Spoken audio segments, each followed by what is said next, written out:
Tere, head Eesti Pensionäride Ühenduste Liidu veebi TV vaatajad. Täna on meie külaline majandusekspert ja vastava ala spetsialist Indrek Neivelt. Tervist! No, läheks siis kohe niisuguse küsimuse juurde nagu Eesti konkurentsivõime. Lausanne'i juhtimise arendamise instituut avaldas hiljaaegu rahvusvahelise konkurentsivõime hindamise tulemused 67 riigi kohta. Ja Eesti on siis 2024. aasta võrdluses langenud siis 7 kohta allapoole ja on kohal 33. Majanduslangus võrreldes 2023. aastaga on siis meil praegu 3%. Võrreldes aastaga 2021 on toidukorv kallinenud 41% ja tööstuse tööviljakuse koha pealt oleme me siis 67 riigi hulgas 46. kohal. Mis siis ootab meil konkurentsivõimelise tootmise ja majandamise mõttes järgmisel aastal koos nende lugematute maksutõusudega? Jah, meie konkurentsivõime on langenud, kuna meil on olnud väga kiire inflatsioon. Meil on olnud tegelikult siin Euroopas üks kõige kiiremaid inflatsioone viimastel aastatel seoses selle energia hindade tõusuga ja muude hindadega ka, eks ole. Ka intressid on tõusnud, eks ole. Nüüd küll langevad, aga siis kui see inflatsioon läks üles, olid intressid läksid ka ülesse. Ja siis loomulikult maksutõusud, mis on ka meie hinnataset tõstnud. Nii et me vahepeal siin, kui nüüd pensionist rääkida, siis ongi see, et ma vaatasin, et me tõstsime, eks ole, pensionit vist oli mingi 7% ja käibemaksu 2%, eks ole. Oleks võinud ju teha kohe 5%. No nagu arvutas siin Magnus Piirits, kes on Sotsiaalministeeriumi sotsiaalmajanduse alal ekspert ja spetsialist, et viimase 3 aastaga on reaalpension langenud 10%. Jah, et see, aga tervikuna on ikkagi, kui me vaatame suuremat pilti, siis meil on Euroopas tervikuna väga suured probleemid. Ja siis probleemid hakkavad sellest pihta, et meil on demograafiline olukord selline, et meil tööjõuturult lahkub järgmiste 10 aasta või 10, 15, 20 aasta jooksul umbes 2 miljonit inimest aastas rohkem, kui tuleb juurde.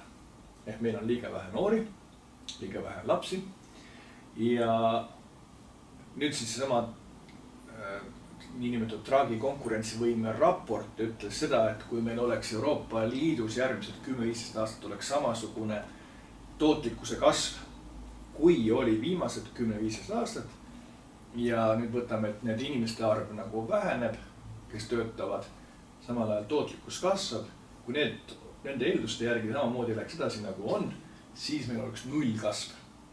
0. Mingit kasvu taha. Terves Euroopa Liidus tervikuna. No ma ütleks ikkagi, see on päris positiivne prognoos. Jah, aga see on siis see, kus me nagu suures pildis oleme.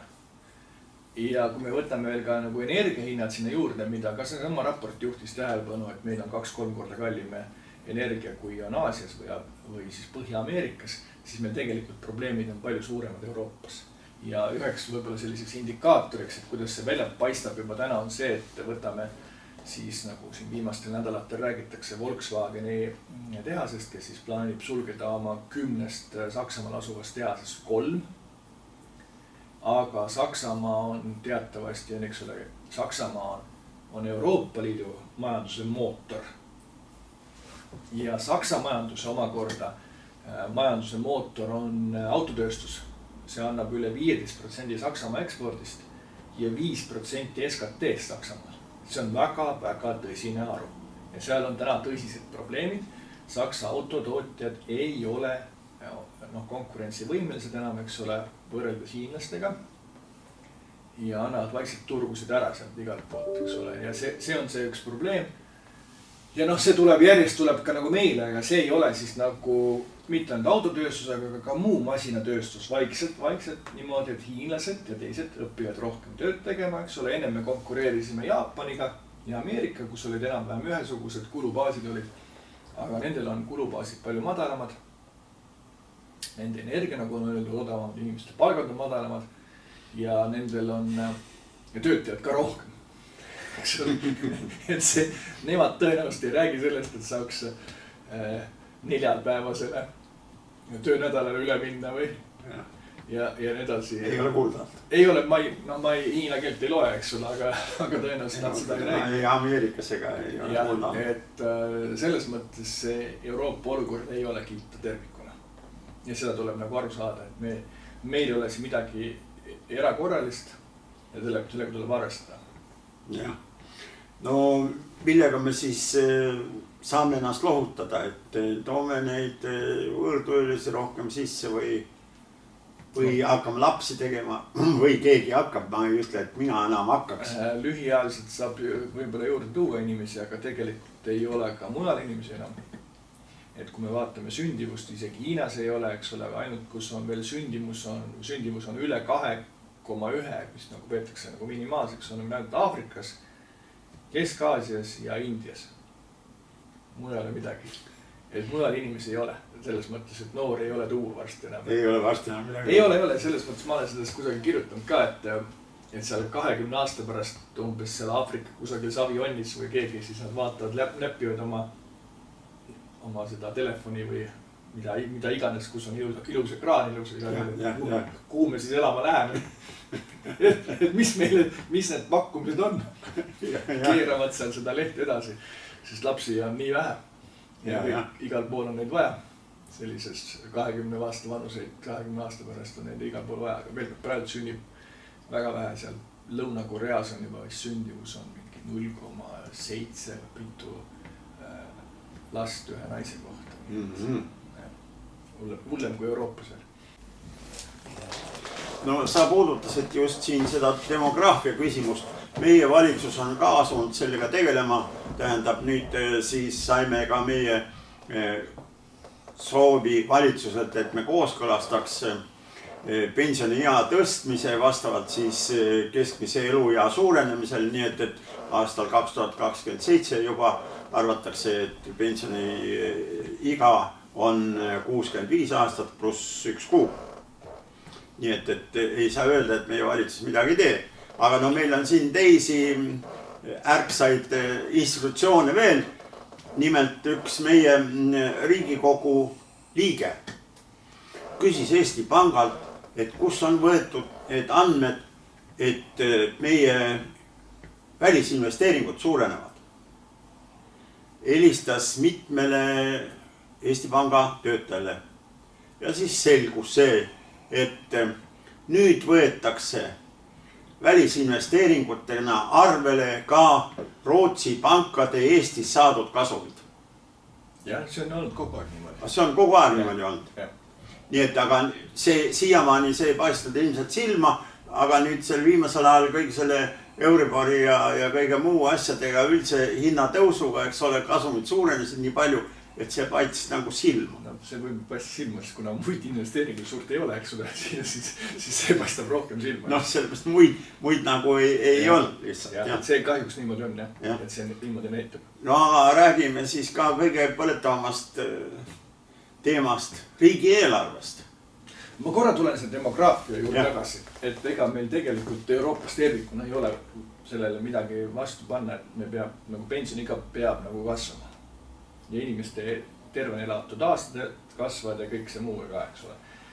Et ma oleksin veel nagu mõnes mõttes nagu, ma ei ütleks radikaalsem. Aga mina teeksin niimoodi, et näiteks alates 60 eluaastast juba teeksin niimoodi, et nende inimesed, kes on üle 60 aasta, kes käivad siis nagu tööl, et iga aasta näiteks 1% võrra väheneb see, mida nad maksavad sotsmaksu.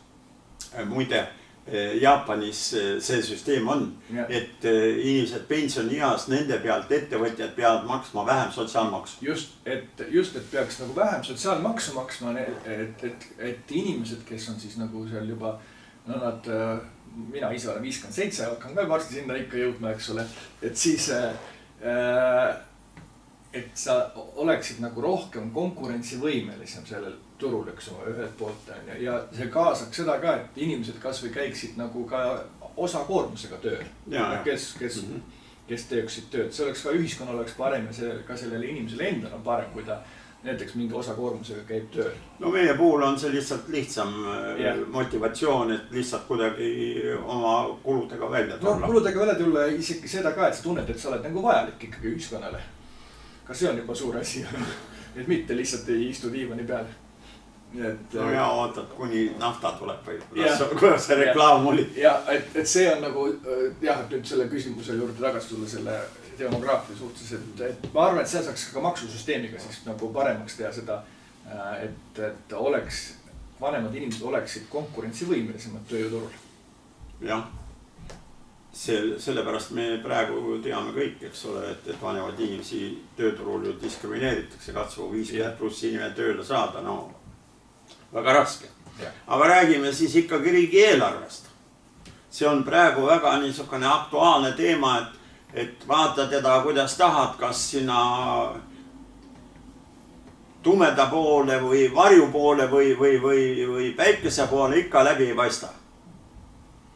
Ja siin nagu märgib siin see meie Riigikontroll, et on arusaamatu, kuhu siis suunati 23. aastal jäänud kasutamata 1,6 miljardit. Ja samaaegselt jagasid ministeeriumid riigisiseseid toetusi 3,2 miljardit. Ja Riigikontroll leidis aasta aruannet auditeerides 23. aasta riigieelarve seadusest vigu, millest 2 ulatusid üle 100 miljoni euro. Tekib küsimus, mis toimub? No, siin nagu öeldakse, siin on tegemist suurte arvudega ja siin ei ole ka seda probleemi, eks ole, et ei oskaks nagu aritmeetikaga nagu kokku ajada ja peale selle leidis Riigikontroll ka veel seda, et seletuskirjas esitatud andmed ei klapi kuidagi omavahel aritmeetiliselt. No mina ei ole neid kõiki neid detaile nagu uurinud. Ei, no ma lihtsalt lugesin seda Riigikontrolli intervjuud. Jah, see on selles mõttes, ma seda olen ka lugenud, veel kord ma nagu edasi pole sealt, ei jõua kõikide asjadega maailmas tegeleda. Ei ole sellega tegelenud, aga loomulikult, et seal on probleem. Need on väga suur probleem ja ega ma nüüd lõpuni ausalt öeldes aru ei saa sellest, mis asi seal toimub. Sellepärast, et siis, kui mina koolis käisin, siis õppisime seda, et ettevõtete raamatus on nagu raamatupidamine on tekkepõhiline. Ehk et see siis, ja siis see, aga riigil on kassapõhine. Ehk et raha läheb välja, raha tuleb sisse, eks ole, maksud tulevad sisse ja kulud läheb välja. Aasta lõpeb ära, kõik. Selge värk, eks ole. Nüüd on tegevuspõhine. Nüüd tehti mingi tekkepõhiline, eks ole, tegevuspõhine. Ja siis ta nagu jääb sinna, see raha jääb sinna just nagu üles, ta jääb kasutamata. See ei tähenda seda, et see miljard oleks kusagil ära kadunud või midagi oleks ära virutatud. Ei, no selge. Et selles mõttes see, ütleme seda lugedes 1,6 miljardit on ikka suur summa. See on väga suur summa, jah. Aga need ongi mingisugused kulud, mis on nagu lubatud, aga on tegemata veel. Aga kuidas see saab juhtuda? Aga miks ta nii kaua üleval on ja miks ta siis... Selgitamine võtab aega pool aastat. Et miks nagu ta siis bilanssi kusagile üles ei jää just nagu, et sellest ma ka aru ei saa. Et minu arust ta peaks olema kohustus üleval, aga selle on mingi detaili ja ma ei tunne seda. Ta ei ole ka kohustus, sellepärast, et kui ta oleks kohustus, siis ta peaks üleval olema. Aga kui ta üleval ei ole, siis keegi ei tea, et üldse see raha nagu eksisteeribki.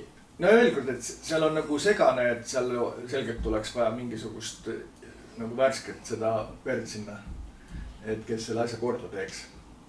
No jaa, aga võib-olla kõige lihtsam oleks minna sinna selle vana süsteemi juurde tagasi. Kulud, eks ole, ja kogu lugu, aga tundub, et keegi ei taha seda. No seda mina ei tea. Ei tundub niimoodi, tundub. Ma usun, et seal ministeeriumis üldiselt ikkagi on ausad inimesed kõik ja siis pearaamat, mille Jutta Maar on ka igal juhul kindlasti aus inimene. Ei, ma seda ei räägi, ma räägin seda, et kui niisugune segadus on, kuidas siis teha õigeid otsuseid?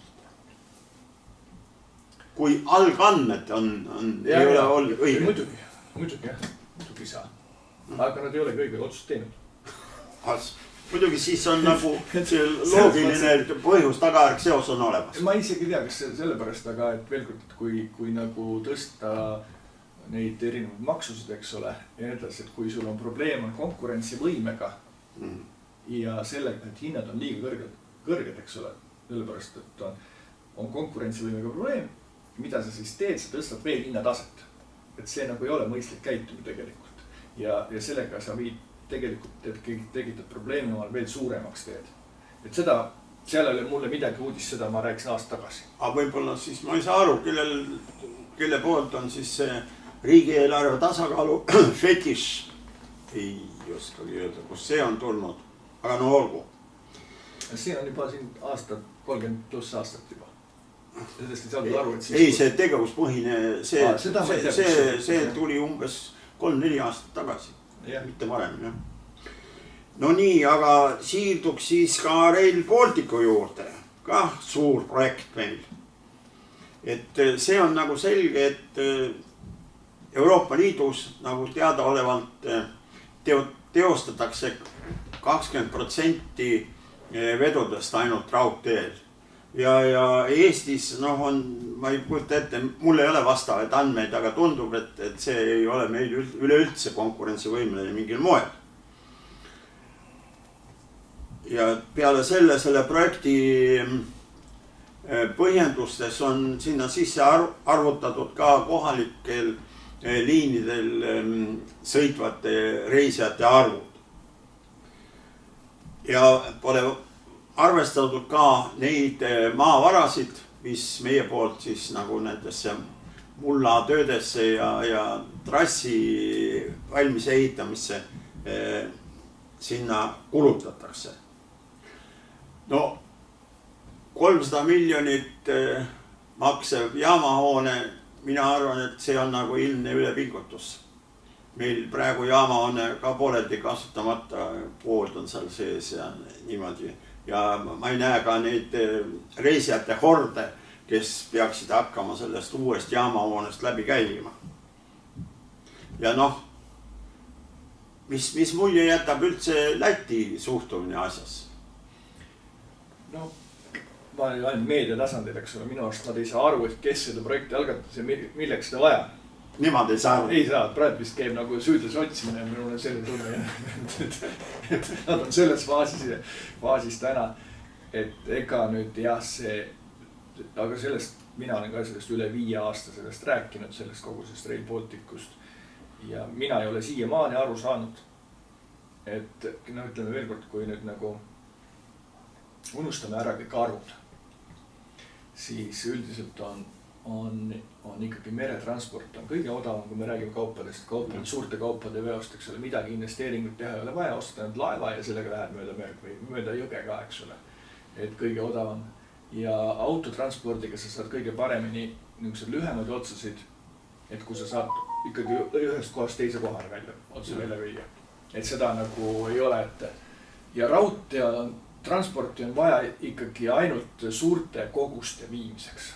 No kus on nagu mingid suured, on see siis nagu maavarad, on see siis, ma ei tea, kas või autod näiteks kusagil ühest laust teise kusagilt liigutada. Aga näiteks väikseid koguseid, nagu me tänagi tellime kusagilt internetist, eks ole, no neid keegi hakka rongiga vedama, see on nii kaua, eks ole, need laevad seal ja siia, sinna, need konteinerid avamised, oi, see on nii suur töö kõik, eks ole. Et seda ei hakka keegi kunagi tegema, ma usun vähemalt. Seda esiteks on see, et kui me täna vaatame,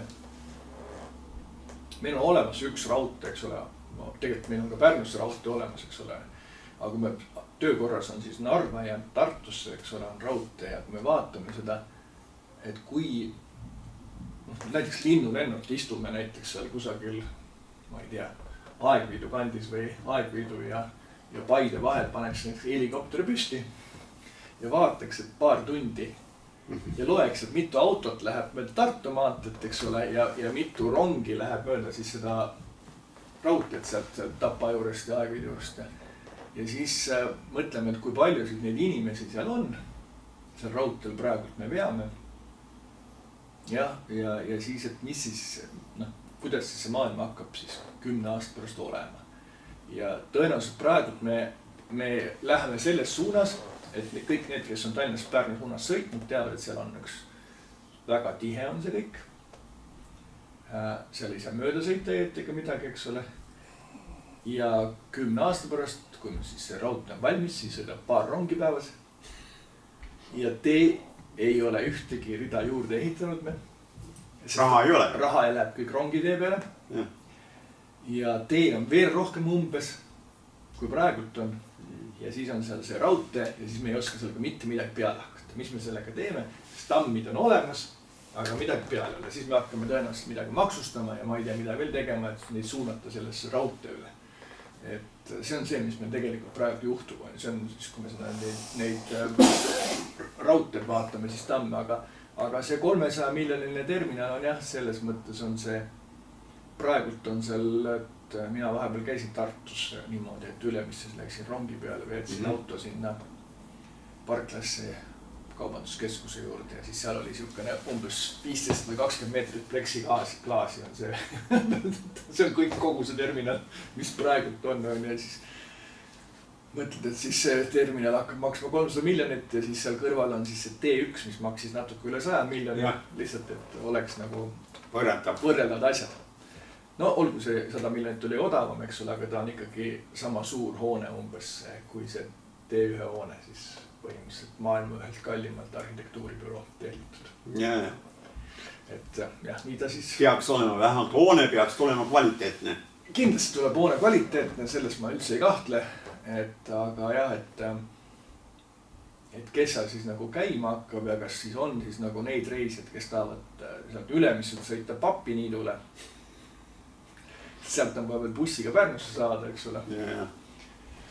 Et kas seda selleks peab nii palju nagu segadust tekitama, mina ausalt öeldes siiamaani aru ei saa. No jah, vahepeal oli seegi jutt, eks ole, et see on nagu ütleme sõjalistel eesmärkidel nagu tähtis, aga noh, tegelikult arvestades seda, eks ole, et see Suwałki koridor ei ole laiem kui seal kuskil 100 kilomeetrit, siis nii Valgevene kui ka Kaliningradi poolt saab siis nagu kaugelaske suurtükiga juba selle kätte, nii et noh, et see ilmselt nüüd langes ka see põhjendus, tegelikult langes ära. Seda ma ei tea, selle ajal. Ja. Aga mis siis on, kas äkki siis lõpetaks selle Rail Balticu nüüd ära, ennem kui veel lisakulutusi tehtaks, sellepärast et see oleks midagi erakordset, ma ei tea, kas see rääkis siin, sõitis kuskil Poolas mitte kaua aega tagasi. Poola väidetavalt on väga palju neid uusi teid ehitanud ja pidi olema väga hea sõita Poolas. Aga et siiski nägi kuskil keset seda põldu ikka viadukti. Et võib-olla siis praegu, ma ei tea, kas 20% on juba kulutatud või ei ole. Sellepärast ei oska öelda ka, et kas ta maksab siis 1 miljard, 2 miljardit või 4 miljardit. See on erinevad nagu prognoosid on ka, nii et kui lõpetaks ära, äkki hoiaks kõvasti raha kokku. Kindlasti hoiaks kokku, see nõuaks nagu mingisugust Euroopas siis saada mingi lepe, et nad trahve ei pane. Praegu ma saan aru, et kui me nõuad need rahad tagasi, mis nad on siiamaani sinna. Aga seda vist ei ole nii palju, kui need 100 miljonid. No jah, aga ei, no ma ütlen veel kord, see on... Ei, aga võib-olla siiski, ütleme, keegi pakkus välja seda, et võiks seda raudteetammi trassil võiks ehitada 4-realise sinna Tallinn-Rapla vähemalt välja või... No, võt seda ma ei tea, kus kohas täpselt see tee läheb, on ju, et kas seda... Ei no, see oli ka nagu arvamus. Aga et see teema on tegelikult ikkagi ka suures plaanis selles, et meil nagu... noh, meil seda raha ei ole. No ei ole, jah. Ei no kõige hullem on minu arust ikka see, et ei tea, palju ta siis tegelikult ikka maksma läheb. Ei no selle saab ka enam arutada, sest see, et ta kallimaks läheb, on ka see päev selge, on ju. Aga et lihtsalt on see, et me hakkame pärast seda, kui ta valmis saab, me hakkame 100 miljonit aastas peale maksma selle ainuks Eesti maksab 100 miljonit peale selle pidamisele. Ja kui me nüüd mõtleme selle 100 miljoni peale, täna meil see on tänases rahas, eks ole. eks ta ajapikku läheb suuremaks, kuna kulud kasvavad ka. Loomulikult. Siis 100 miljonit lihtsalt võrdlusena, et uuel aastal me tõstsime nüüd või juurutasime automaksu ja selle pealt saame 99 miljonit eurot. Nii, ehk 100 miljonit, siis me peame ühe automaksu veel tegema. Aga praegu, nagu me teame, on eelarve miinuses, eks ole. Et me siis peame kõigile piltlikult öeldes topelt automaksu panema, et keegi saaks sõita Papiniidule ja keegi saaks sõita Riiga. Ei no, see tuletab mulle meelde eelmise... See ei ole hea diil, ma ütlen ausalt, et seda pulli keemi. Aga see, ma ei tea, kas see valmis saab, ma ei ole sellest väga kindel. Ei no, ma ei tea, ma siiski olen kuulnud, et on ka mingisugune kooslus üheselt mõtlevaid inimesi, kes on asunud nagu tegelema sellega, et kui saaks ikkagi selle asja pooleli jätta.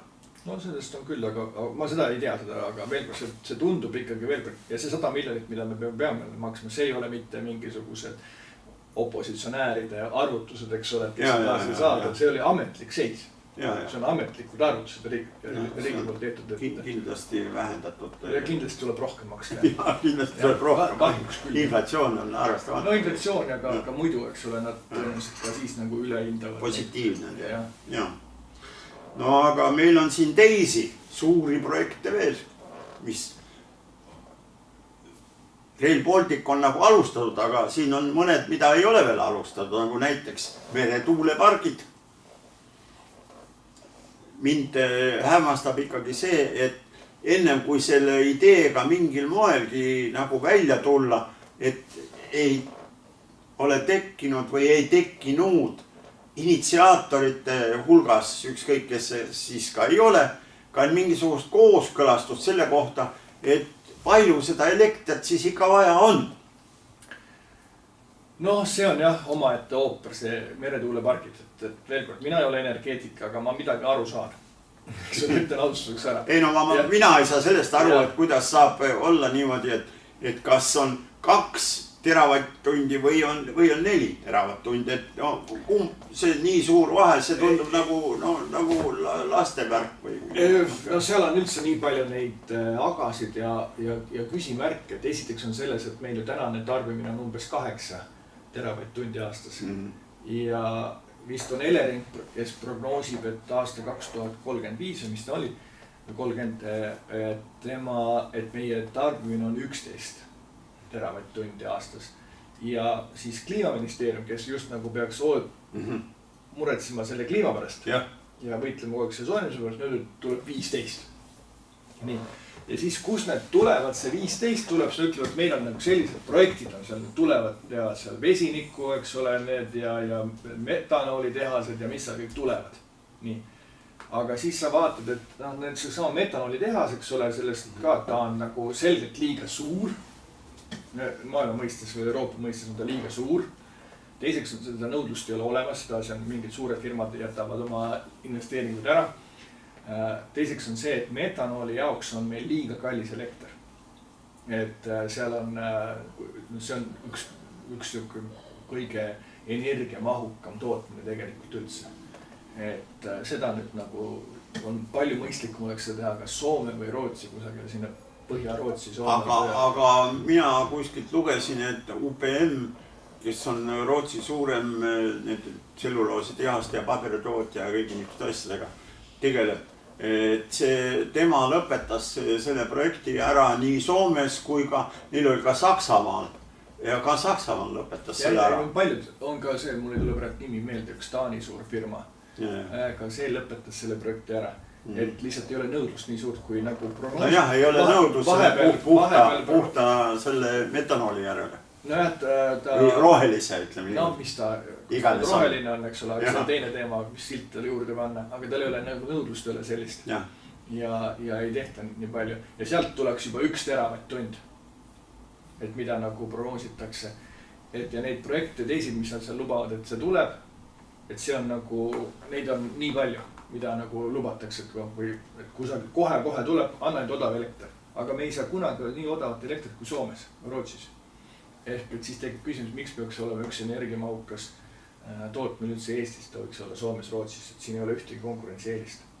Et kui energia on ikkagi veel poole kallim kui Soomes, Rootsis, eks ole.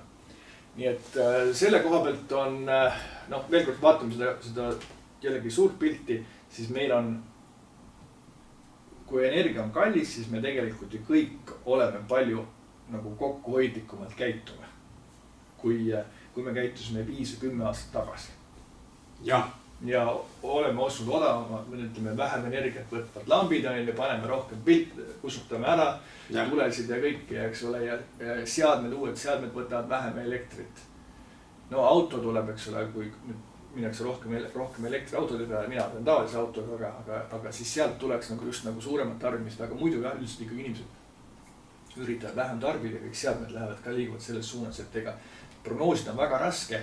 Ja teiseks, mis on selle elektri puhul on ka, et miks meil on ikkagi see eesmärk 100% taastuva elektrit. No see ei ole ju reaalne. See ei ole reaalne ja ta on Euroopa Liidus on 42,5, et kui me paneksime ka omale selle sama eesmärgi, mis on Euroopas ja kui meie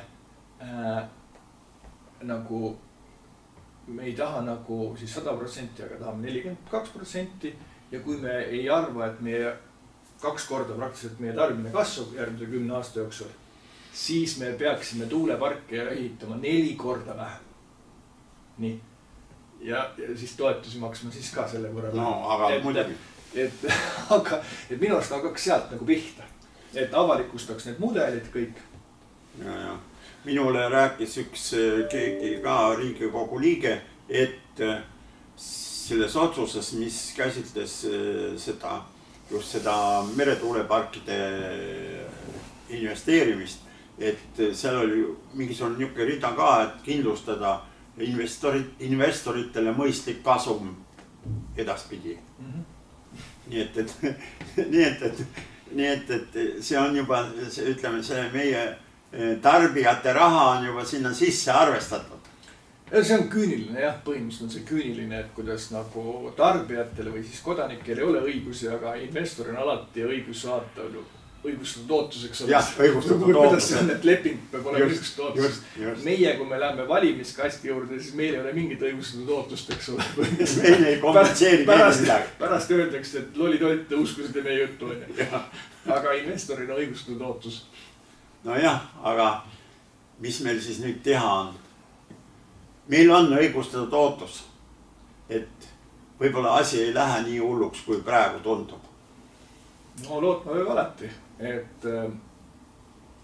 see ikkagi kusagil tuleb. Eks see tõe hetk saabub kuskil järgmise aasta esimese kvartali lõpus, siis on kõigil juba rahakotis nagu asi selge, millega see kõik lõpeb. No veel kord, et see on nagu nii pika vinnaga, et selle Euroopas on seda... Ei no üldiselt, mis puutub järgmise aasta maksutõusudest. No jah, seda küll, et maksud tõusevad kõik, eks ole, aga veel kord see ei võta nagu nii kiiresti, see läheb kõik nagu vaikselt susiseb niimoodi. No jah. Et see ei lähe nagu pauguga lõhki ei lähe. Et ta ikkagi vaikselt läheb alla mäge. No jah, aga ma mõtlen seda, et mina kui endine ettevõtja, ma oleks praegu, tõesti, ma oleks segaduses. Ma ei teakski, mida ma siis õieti tegema pean. Sellepärast, et niisuguste energiakandjate hindade juures, ma ei oska öelda, kuidas saab olla mingi kasumlik ja konkurentsivõimeline toodang Euroopa turul. Eks ta raske on ikka ja veel kord, meil on ju transport ka kallimsid kaugemale viia, eks ole, kui me võtame nagu Saksamaalt, eks ole, või siis selles mõttes, ega meil kerged ei ole siin praegu kellegile. Ja, aga võrreldes, ütleme, teiste Euroopa riikidega, kus ikkagi, ma ei taha nüüd Saksamaad tuua siin näiteks, sest see on suur riik ja temal on teised võimalused, aga üldiselt ikkagi selle tõsise energiakriisi ajal ikka kõik suurem nagu riigid oma ettevõtjaid toetasid, et säilitada nende konkurentsivõimeline võime, aga meil seda ei juhtunud, et katsuge ise, kuidas hakkama saate. See oli meil väga suur strateegiline viga. Teda nagu juhtisime siis ka tähelepanu sellele, et tuleb teistega ühte sammu astuda, eks ole. Et siis me sellega hävitasime nagu oma ettevõtete hinnatase läks paigast ära. Absoluutselt. Ja. Aga mis meil ikka muud teha on, ootame ja vaatame, mis edasi saab. no loodame paremat ikkagi, eks ole, selles mõttes, et siin ega veel kord, et küllap nagu ikkagi, kuna sellest nagu nii palju räägitakse. Arvad, et lõpuks terve mõistus võidab? No ma tahaks loota, üldiselt ikkagi elus ikkagi on niimoodi, et isegi kui sa üritad mõnda aega seal jõge tagurpidi panna keerama, siis ikkagi ühel hetkel see nagu ökonoomika tuleb vastu, eks ole, ütleb, et ei saa. No nii, loodame, et see ökonoomika tuleb siis meie valitsejatele ka vasta. Aitäh! Aitäh! Aitäh! Ei